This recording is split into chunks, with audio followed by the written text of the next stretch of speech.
So folks, I want to work an example real quick of evaluating a limit, evaluating the long-term left behavior of a graph. So we're finding the limit as x is approaching negative infinity.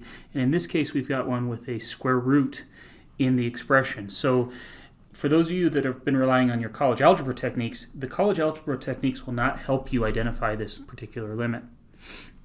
So let's go ahead and work through this. We're going to look at the limit as x is approaching negative infinity of this expression, so x to the fifth minus 2x squared plus 1 all over x to the fourth plus the square root of 4x to the 10th plus 5. So what was our trick from before? So our strategy was to multiply by 1 over x raised to the highest exponent seen in the denominator. Well, in this problem, I don't think it's entirely clear what the highest exponent in the denominator is. And one way to think about this is that second term sort of looks like 4x to the 10th. Well, it is 4x to the 10th plus 5. Exactly. As x gets large, as x gets large, we get 4x to the 10th. And this 5 term isn't really playing very much of a role in this. And so you could imagine this looking something like 2 times x to the, and we'll put an absolute value of x to the fifth power in there. So this is essentially a x to the fifth power term in our denominator. That's the highest ordered term. So when it comes down to multiplying the limit that we're trying to tackle by the highest exponent seen in the denominator, we're going to do x to the fifth power. If you have any questions about that, please let me know. But in this case, the highest exponent term is x to the fifth, or that's our trick will work if we use x to the fifth. Okay.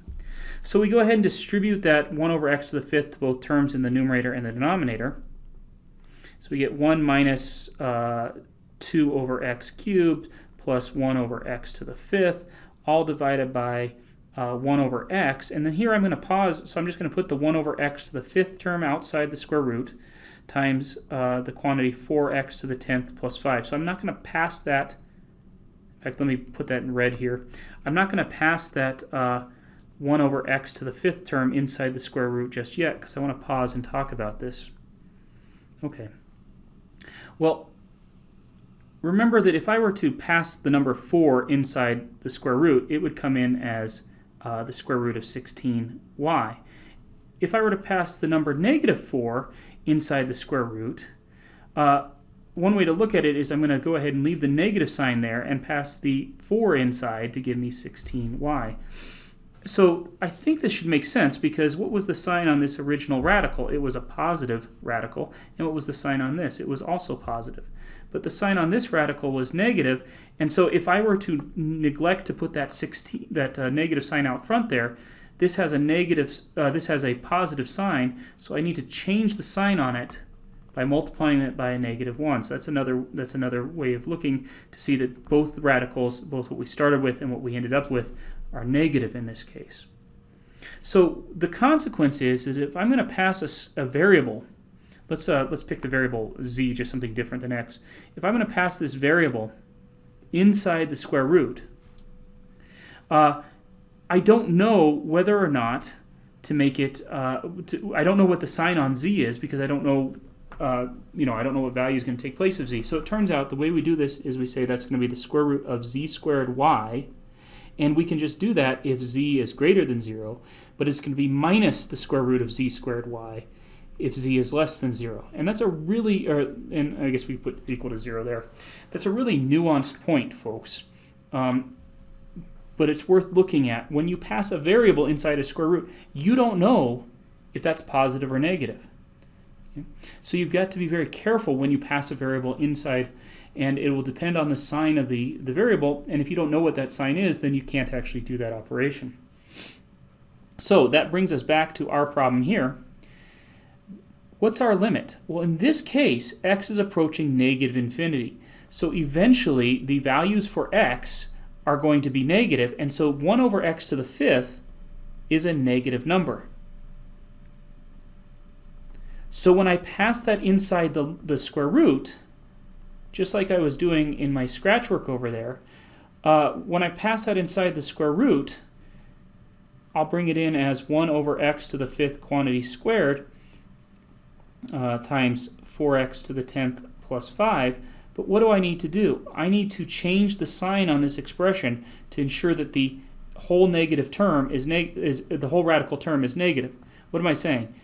If x is a negative number, then 1 over x to the fifth is a negative number. So this whole expression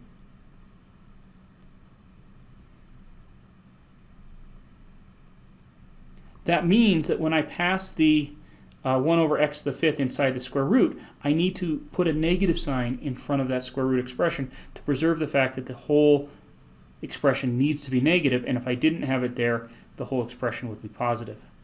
Okay, so I'm going to clean this up. I'm going to repeat all of that, so I'm not going to do anything differently. But let me just say that one more time. We'll work through it. So we went ahead and we multiplied. In fact, let's just start this. We'll start this problem over real quick. So again, here was our original limit. Give myself just a little more room. Here was our original limit. And the value of x is approaching negative infinity, so our strategy is to multiply by 1 over x raised to the highest exponent seen in the denominator, and for reasons we discussed before, that's going to be 1 over x to the fifth, not 1 over x to the fourth, or not 1 over x to the 10th, but 1 over x to the fifth. So we go ahead and do that operation, distributing through. We end up with 1 minus 2 over x cubed plus 1 over x to the fifth, all divided by 1 over x plus 1 over x to the fifth times the square root of 4x to the 10th plus 5. And notice I haven't yet passed that 1 over x to the fifth here. In fact, I'll put that in red. I haven't yet passed that inside the square root yet. So when I go to pass that inside the square root, let me just recopy the numerator.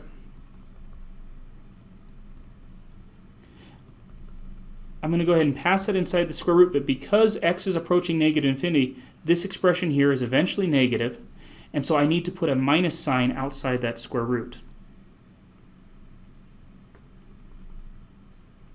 So I've passed that 1 over x to the fifth, I'll put that in red, inside the square root, but I changed the sign on that radical term. It's 4x to the 10th plus 5. And then everything else just sort of follows out the way we've been doing these problems, so let's go ahead and just finish it out. So we end up with 1 minus 2 over x cubed plus 1 over x to the fifth. That's just recopying. 1 over x minus, don't forget that minus sign, square root. And then I'm going to go ahead and simplify. Remember, 1 over x to the fifth quantity squared is the same thing as 1 over x to the 10th. So we'll distribute that through. We get 4 plus 5 over x to the 10th. And now we're ready to go ahead and use the fact that when we distribute the limit to both the numerator and the denominator, and then when we distribute the limit over the sums and differences, that when you have 1 over x to a large positive or a large negative number, that is eventually going to approach 0 as x approaches plus or minus infinity. So we'll use that fact here to finally answer the question, to say that's going to come out to be 1 minus 0 plus 0 all over 0 minus the square root of 4 plus 0, and that simplifies to be 1 over minus the square root of 4, or minus 1/2. That's that particular limit. So this video is run a little long, folks, so I'm not going to do anything else with it, but I will show you real quick before we go. If I were to take the limit as x approaches positive infinity, I'll let you do the work on this, but I'm going to help you check your answer by giving you the solution. If you let x approach positive infinity, for this particular problem, you would end up with a positive 1/2. And notice that in this case, this function has a different horizontal asymptote when we go to the right as when we go to the left. So folks, if there's any questions on that, please let me know. Otherwise, I hope this was a helpful video.